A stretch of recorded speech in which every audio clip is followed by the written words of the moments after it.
ప్రారంభిస్తున్నందుకు CPI party పక్షాన అందరండి sir. అట్లనే ఇక్కడ స్థానికులు మన ఉమామురళీ నాయక్ చైర్మన్గా ఉన్నప్పుడు ఇక్కడ చుట్టూ ఉన్నటువంటి ఇంటి యజమానులందరూ కూడా స్వచ్ఛ పులి రవాణా తర్వాత ముత్యాలమ్మ గుడి కాడుకోవచ్చు చేయాలి.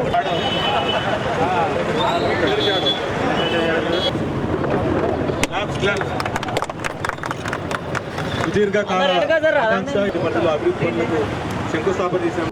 మహబూబాబాద్ జిల్లా కేంద్రంలోని మున్సిపాలిటీ పరిధిలో ఉన్నటువంటి 3 కోట్ల జంక్షన్ వద్ద అభివృద్ధి కార్యక్రమాలు చేయాలి, ఇక్కడ సుందరీకరణ చేపట్టాలని చెప్పేసి నేను ఎలక్షన్లలో గెలవడానికి ముందు ఎప్పుడైతే ఇక్కడ భారీ బహిరంగ సభ ఏర్పాటు చేశామో మన సిపిఐ సోదరులు వారి ఆధ్వర్యంలో, అదేవిధంగా మన కాంగ్రెస్ పార్టీ మిత్రులందరి సమక్షాన ఈ జంక్షన్ని నేను 25 లక్షల రూపాయలతో నేను అభివృద్ధి చేస్తానని చెప్పి ఆ రోజు మాట ఇవ్వడం జరిగింది.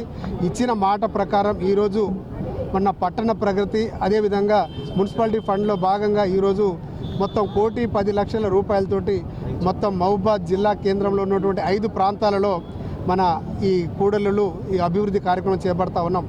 ఇప్పుడున్నటువంటి మన 3 కోట్ల పరిధిలో ఉన్నటువంటి ఇక్కడ జంక్షన్ అభివృద్ధి, అదేవిధంగా మనకు ముత్యాలమ్మ గుడి జంక్షన్ దగ్గర, అదేవిధంగా కురివి జంక్షన్, మన మార్కెట్ యార్డ్ దగ్గర ఉన్నటువంటి వైఎస్ఆర్ జంక్షన్తో పాటు మనకు వివేకానంద స్టాచ్యూ దగ్గర ఒక జంక్షన్, ఈ 5 జంక్షన్ల కూడలిని అభివృద్ధి చేసి మహబూబాబాద్ని అభివృద్ధి పథకంలో నడిపించాలని చెప్పేసి మనం ఊళ్ళతో ఉన్నాం.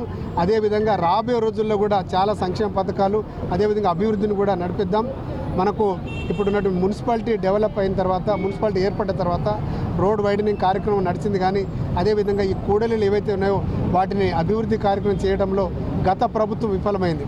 మన ప్రభుత్వం వచ్చిన తర్వాత వెంటనే దీన్ని మన ప్రభుత్వం దృష్టికి తీసుకెళ్ళి చొరవ తీసుకొని ఇక్కడ 5 కూడళ్లను 1,10,00,000 రూపాయలతోటి దీన్ని అభివృద్ధిని చేయడం జరుగుతూ ఉంది.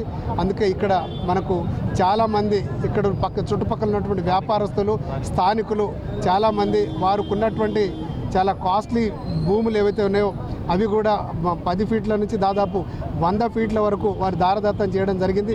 వారికి అందరికీ ఎవరైతే ప్రభుత్వానికి ఇచ్చినటువంటి భూములు ఉన్నారో వాళ్ళందరికీ పేరు పేరున ధన్యవాదాలు, కృతజ్ఞతలు తెలియజేస్తూ ముందు కూడా అనేక అభివృద్ధి కార్యక్రమాలు చేపడదాం.